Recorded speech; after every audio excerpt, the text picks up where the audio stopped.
ఓం అరుణాచలేశ్వరాయ నమః. నమస్తే friends, welcome to Bojja's kitchen YouTube channel. Friends, ఈరోజు మేము 3 years బ్యాక్ అరుణాచలం వెళ్ళినప్పుడు మాకు ఎదురైన సంఘటన గురించి మీకు చెప్పాలి అనిపించింది. అందుకే ఈ వీడియో చేస్తున్నాను. దసరా హాలిడేస్ టైంలో పిల్లల్ని మా డాడీ వాళ్ళతో బెంగళూరులో మా సిస్టర్ వాళ్ళ ఇంటికి పంపించి నేను మా వారు ఇద్దరం కలిసి అరుణాచలేశ్వరుని దర్శనానికి బయలుదేరాము. మేము వెళ్ళేసరికి నైట్ 11 అయిపోయింది. మాకు బస్ స్టాండ్ ఆపోజిట్ లాడ్జ్‌లోని రూమ్ దొరికింది.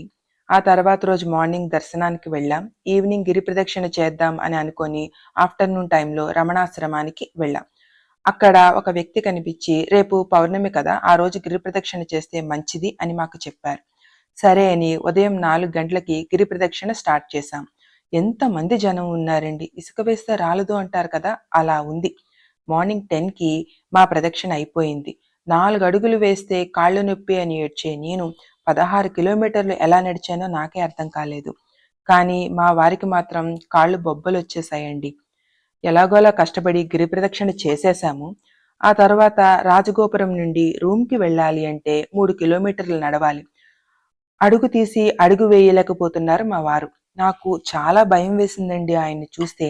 అక్కడ ఉన్న పోలీసుల్ని హెల్ప్ అడిగాను, ఆటోలేమైనా ఉంటాయా అని.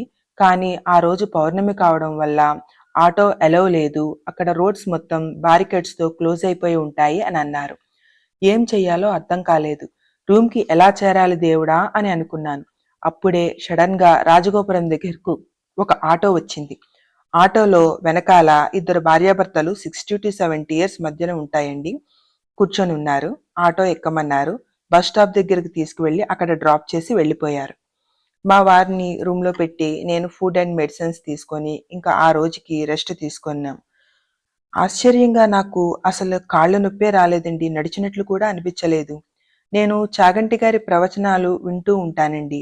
ఆయన ప్రవచనాల్లో అరుణాచలేశ్వరుని మహత్యం కూడా విన్నాను. అరుణాచలం వెళ్ళిన వారికి ఏదో ఒక మహత్యం జరుగుతుంది అని ఆయన చెప్పగా విన్నాను. మాకు జరిగిన ఆ ఆటో ఇన్సిడెంట్ గురించి ఇప్పటికీ కూడా రోజు మా వారు నేను డిస్కస్ చేసుకుంటూ ఉంటాము. ఆ ఇన్సిడెంట్ తలుచుకున్నప్పుడల్లా మాకు గూస్ బంప్స్ వస్తూ ఉంటాయి. అసలు ఆ టైంకి ఆటో ఎలా వచ్చింది? అక్కడ అన్ని బారికేడ్స్ క్లోజ్ అయి ఉన్నా సరే మమ్మల్ని రోడ్ బస్ స్టాండ్ వరకు తీసుకువెళ్ళి ఎలా డ్రాప్ చేశారు అని చాలా ఆలోచిస్తూ ఉంటామండి. ఆ నెక్స్ట్ డే మేము చిదంబరం వెళ్ళాము. ఆ టెంపుల్ ఆర్కిటెక్చర్ ఎంత బావుందండి! ఆ సుందర నటరాజేశ్వరుని దివ్య మంగళ స్వరూపాన్ని చూస్తూ ఎంత టైం అయినా అలాగే ఉండిపోవాలి అని అనిపిస్తుంది. నెక్స్ట్ డే తంజావూరు వెళ్ళాము. బృహదీశ్వర ఆలయం గురించి మీ అందరికీ తెలిసే ఉంటుంది కదండి. యునెస్కో వాళ్ళు హ్యాండ్ ఓవర్ చేసుకొని ప్రపంచ వారసత్వ ప్రదేశంగా గుర్తించారు. మన జీవితంలో ఒక్కసారైనా అటువంటి ఆర్కిటెక్చర్ని చూడాలి అని అనిపించిందండి నాకు.